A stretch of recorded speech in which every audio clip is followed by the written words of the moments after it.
آپ علیہ السلام کا نام اخنوخ ہے۔ آپ حضرت نوح علیہ السلام کے والد کے دادا ہیں۔ حضرت آدم علیہ السلام کے بعد آپ ہی پہلے رسول ہیں۔ آپ کے والد حضرت شیس بن آدم علیہ السلام ہیں۔ سب سے پہلے جس شخص نے قلم سے لکھا وہ آپ ہی ہیں۔ کپڑوں کے سینے اور سلے ہوئے کپڑے پہننے کی ابتدا بھی آپ ہی سے ہوئی۔ اس سے پہلے لوگ جانوروں کی کھالیں پہنتے تھے۔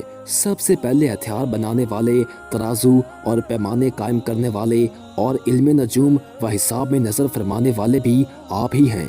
یہ سب کام آپ ہی سے شروع ہوئے۔ اللہ تعالیٰ نے آپ پر 30 صحیفے نازل فرمائے اور آپ اللہ تعالیٰ کی کتابوں کا بکثرت درس دیا کرتے تھے، اس لیے آپ کا لقب ادریس ہو گیا، اور آپ کا یہ لقب اس قدر مشہور ہو گیا کہ بہت سے لوگوں کو آپ کا اصلی نام معلوم ہی نہیں۔ قرآن مجید میں آپ کا نام ادریس ہی ذکر کیا گیا ہے۔ آپ کو اللہ تعالیٰ نے آسمان پر اٹھا لیا۔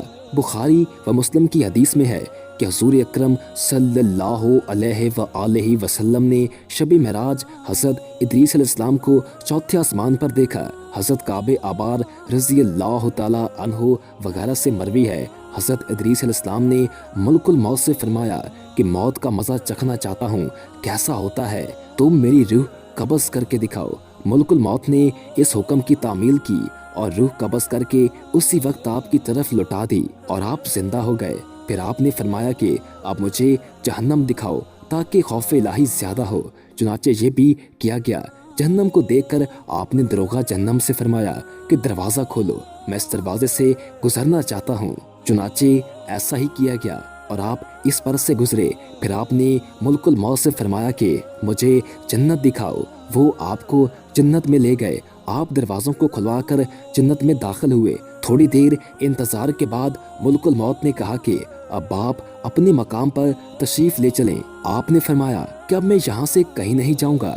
اللہ تعالیٰ نے فرمایا کہ کل نفس ذائقۃ الموت، تو موت کا مزہ میں چکھ ہی چکا ہوں، اور اللہ تعالیٰ نے یہ فرمایا ہے کہ ہر شخص کو جہنم پر گزرنا ہے، تو میں گزر چکا۔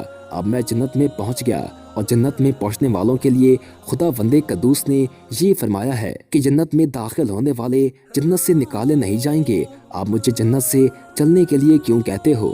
اللہ تعالیٰ نے ملک الموت کو وحی بھیجی کہ حضرت ادریس علیہ السلام نے جو کچھ کیا میرے اذن سے کیا، اور وہ میری ہی اذن سے جنت میں داخل ہوئے، لہٰذا تم انہیں چھوڑ دو، وہ جنت ہی میں رہیں گے۔ چنانچہ حضرت ادریس علیہ السلام آسمانوں کے اوپر جنت میں ہیں اور زندہ ہیں۔